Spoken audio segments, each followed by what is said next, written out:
দিদিৰ ৰাজ্যত এইবাৰ খেলা হবে শাসক বিৰোধীৰ বংগ দখলৰ যুঁজ দিদিক উফৰাই চৰকাৰ গঠনৰ প্ৰচেষ্টা বিজেপিৰ নিৰ্বাচনৰ দিন চমু চাপি অহাৰ লগে লগে সলনি হৈছে পশ্চিমবংগৰ নিৰ্বাচনী প্ৰেক্ষাপট খৰস্ৰোতা হুগলিৰ দৰে বৈছে প্ৰতিশ্ৰুতিৰ সুত তৃণমূল কংগ্ৰেছ আৰু বিজেপিৰ মাজত চলিছে তীব্ৰ যুঁজ যিকোনো মূল্যৰ বিনিময়ত গাদী দখলৰ কুচকাৱাজ দুই দলৰ নেতৃত্বৰ জনতাৰ বাবে বিজেপিয়ে মুকলি কৰিলে নিৰ্বাচনী ইস্তাহাৰ চৰকাৰ গঠন হলে বিজেপিয়ে বংগত আনিব ইউচিচি ৪৫ দিনত সপ্তম দৰমহা আয়োগ কাৰ্যকৰীকৰণ আৰু মহিলালৈ ৩০০০কৈ টকা মাহিলী বিজেপিৰ ইস্তাহাৰত কৃষক যুৱক যুৱতী আৰু মহিলাৰ ওপৰত গুৰুত্ব আৰোপ কৰি ৰচনা কৰা হৈছে ৰোডমেপ ৭৫ লাখ লাখপতি দিদি আৰু মহিলালৈ বিনামূলীয়া বাছ সেৱা ভৰসা পত্ৰৰ নামেৰে নিৰ্বাচনী ইস্তাহাৰৰ জৰিয়তে মহিলা আৰু যুৱচামক আকৰ্ষিত কৰাৰ চেষ্টা বিজেপিৰ মমতা বেনাৰ্জীৰ শাসনক ক্ষুৰধাৰ সমালোচনা কৰি সৰব হৈ পৰিল গৃহমন্ত্ৰী অমিত শাহ भाइयों बहनों ममता की सरकार निकालने का मतलब है घुसपैठ मुक्त बंगाल बनाना बीएसएफ के जवानों पर आरोप लगाती है कि वो घुसपैठ करा रहे हैं अरे ममता दीदी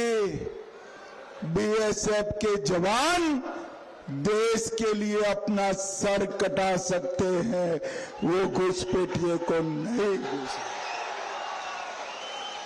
आपके दिन अब समाप्त हो चुके हैं 5 मई को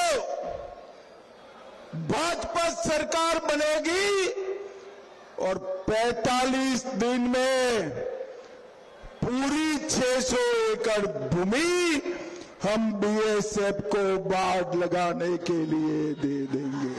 भाइयों बहनों बेखौफ बेरोक-टोक मतदान करना ममता के कोई गुंडे की मजाल नहीं है इस बार बंगाल के मबाए किसी की मजाल বিজেপিৰ সমান্তৰালকৈ তৃণমূল কংগ্ৰেছেও পুনৰবাৰ মসনদ দখল কৰিবলৈ বান্ধিছে টঙালি